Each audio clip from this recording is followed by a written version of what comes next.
Hello everybody and welcome to your new lesson. Your lesson today will be writing 9b, part 1. So open your students' books, page 138, 139, and let's begin. Let's look at the objectives of the lesson. Number 1, communicate independently a personal response to a real or fictional situation. Number 2, recognize and identify independently typical features at word, sentence, and text levels of a wide range of text types.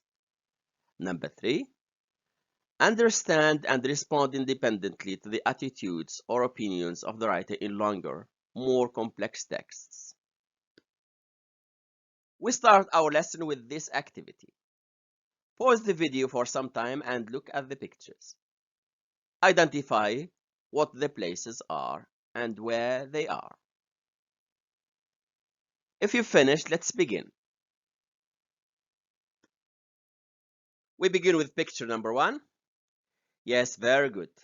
That's Petra and it's in Jordan. Number 2. Excellent. It's the Colosseum and it's in Rome, in Italy. Number 3. Yes, excellent. It's Taj Mahal and Taj Mahal is, yes, very good. It's in India. Number 4. Yes, very good. That's Machu Picchu and it's in Peru. We finish with number 5. Yes, very good. That's obvious. It's the Great Wall of China, and of course, it's in China. What do these pictures represent? Yes, very good. They represent some of the 7 wonders of the modern world. We finish with this task. Let's look at the map and place the pictures on it. Number 1, where is Petra? Yes, very good. It's here in Jordan. Number 2, where is the Colosseum? Excellent. It's in Italy, in Europe. Number 3, where is Taj Mahal? Yes, that's right. That's in India. Number 4, yes, that's right. That's Peru. And finally, the Great Wall of China is, yeah, that's right. That's China. Open your student's book now, page 138, and let's look together at exercise A. Read the quotation and answer the questions that follow. The quotation is, who lives sees much, who travels sees more. And it says here that it's an Arab proverb. Take some time and think about it. We start with the question number 1. Do you agree with the proverb? If you agree, you say why. If you don't agree, you say why not. Who is ready with an answer? Yes, very good. Yes, I do. I think that traveling is a real eye-opener and a rewarding adventure. If you are open to new experiences, you stand to benefit greatly from traveling, especially if it involves traveling abroad, where a whole new reality awaits you. Every destination is a new opportunity to discover, to learn, and to grow. Question number 2 now. What kind of things can you do while traveling that you might not have the chance to experience at home? Who can answer this question? Yes, please. Well, while traveling, you can discover a place's culture, geography, and history by visiting museums, exploring attractive sceneries, and seeing archaeological sites. You can learn about other people's mentalities, ways of thinking, behaviors, attitudes, and orientations. You can also taste local food or attend events, and of course, you will pick up some chunks of their language. Very good answer. We finish with the question number 3. Do you know any other proverb or quote related to travel? Who is ready to go? Yes, please. Very good. The word is a book, and those who do not travel read only a page. Any other quotes? Excellent. If you love your son, let him travel. We finish with another quote or proverb. Yes, very good. Travel is the only thing you buy that makes you richer. We go now with exercise B, page 138. Read the writing task and the essay below. Then do the activities that follow. Let's look at the writing task. In your English class, you have been talking about travel. Now your English teacher has asked you to write an essay in response to the question, does travel broaden the mind? In your essay, you must use logic and reason to persuade the reader to adopt your point of view on the topic of discussion. So, if you were to do this task, what would you write? Yes, very good. You would write an essay. And when we say essay, we say introduction, body, and conclusion. And what would you write in your essay? Yes, excellent. You would write a response to the question, does travel broaden the mind? And you can answer the question in with yes or with no. And how would you make the readers adopt your point of view? Yes, of course, by providing strong arguments supported with examples and explanations. And how would you use logic and reason? Yes, it means that your arguments would be understandable, reasonable, and acceptable. Now pause the video for some time. Look at the essay on your books, read it, and when you come back, you will answer a set of questions. If you've finished, let's begin. Question number 1. How many paragraphs are there in the text? Yes, very good. 4 paragraphs. Question 2. What is the function of paragraph 1? Yes, good. It's an introduction and it introduces the topic. Question 3. How many paragraphs are there in the body? Yes, very good. There are 2 paragraphs. And the 2 paragraphs, what do? They develop the topic or they analyze the topic. Finally, what is the function of paragraph 4? Yes, excellent. It's a conclusion. It's the conclusion of the essay and it summarizes the ideas of the essay. Now we will read the essay paragraph by paragraph and answer a set of questions. The first question, and it's about paragraph number 1. What is one of the benefits of exploring new places and cultures? Who is ready with an answer? Yes, excellent. It helps us to grow intellectually and personally. Question 2, and it's about paragraph number 2. What does traveling give us a chance to do? Who can answer this question? Yes, very good. It gives us a chance to experience new things directly. Another question about paragraph number 2. What are the effects of diving in a coral reef? Who can answer this question? Yes, excellent. It stimulates our senses and it makes us aware of the delicate environment in which we live. Now, this question about paragraph number 3. Why is learning about new cultures and traditions very important for us? Any answer? Yes, excellent.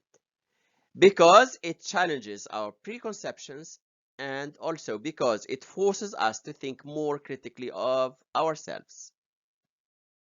Still with paragraph number 3, how can travel help with breaking cultural barriers? Who is ready with an answer? Yes, very good. It helps us reject stereotypes and also it makes us more capable of accepting and appreciating people from different cultures. We finish with this question about paragraph number 4. What advantages and benefits of travel does the writer restate in paragraph 4? Who is ready with an answer? Yes, It broadens our minds. Yes, good. It expands our horizons. It helps us gain new knowledge and new insight. It enriches our lives and it deepens our understanding of the world. We go now with exercise B, page 138. Question number 1. Look at the highlighted sentence. What role does it play in the essay? The highlighted sentence is the last sentence of the introduction, and it is called the thesis statement of the essay because it shows the writer's stand or opinion or position on the question. And here it shows that the writer thinks that travel broadens the mind, and accordingly, we expect the writer will explain that in the essay. Question number 2. What stand does the writer take on the issue? As we stated earlier, and from the thesis statement, we understand that the writer agrees that travel broadens the mind. We go now with the question number 3. Which sentences function as topic sentences in paragraphs 2 and 3? What role do these sentences play?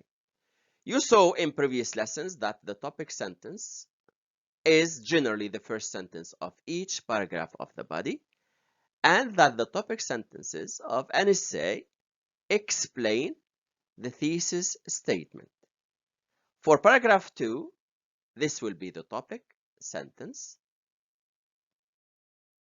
and this will be the topic sentence of paragraph number 3. Question number 4. How does the writer help the reader to understand the ideas presented in the topic sentences? The writer provides supporting sentences that include explanations, reasons, descriptions, and examples to help us understand the topic sentences. If we look at paragraph number 2, this is an example of explanation. And here, the writer uses an example to help us understand the topic sentence. Question 5 now, and it's about the persuasive writing techniques used by the writer in this essay. We start with number 1, using a rhetorical question to make a point and make the reader think. Where does the writer use a rhetorical question in the essay? Yes, very good, in paragraph number 3. Persuasive technique number 2, repeating the same sentence structure to create emphasis and rhythm. Where does the writer use this persuasive technique in the essay? Yes, very good. It's in paragraph number 2. Look at these two sentences.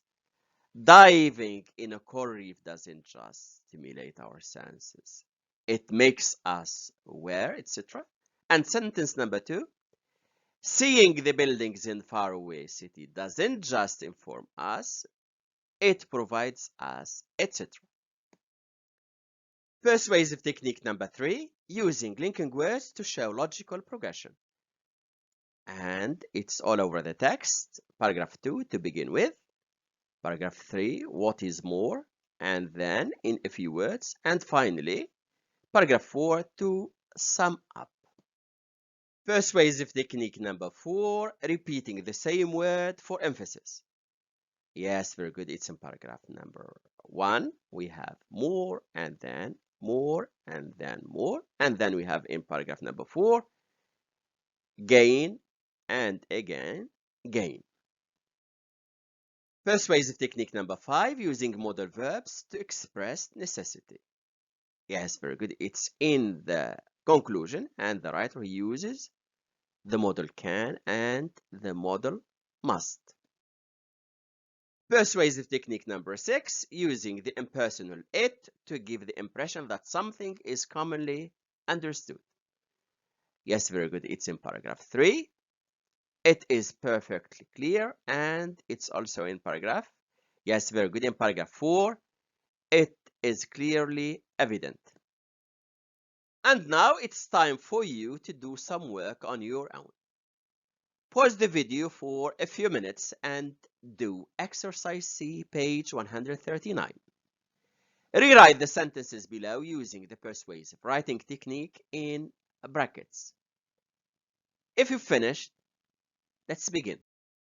Let's check the answers together now. Number 1. Yes, very good. What better way is there to learn about the culture of a country? Number 2. Excellent. Visiting historical landmarks helps you understand the country's past. Talking to the local population helps you understand the country's present. Number 3. Excellent. It is well known that package tours are a great way to see a country.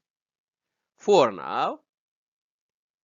Very good. Traveling exposes us to new places, new ideas, and new customs. Sentence 5, you have a choice of models to choose from. You can use should, ought to, must, or have to. Sentence 6, what could be more important than acquiring knowledge and experience? 7, yes, very good. You can use first, then, and as a result. We finish with 8. Yes, very good. To learn about people's daily habits, you should, or you ought to, or you must have to talk to them.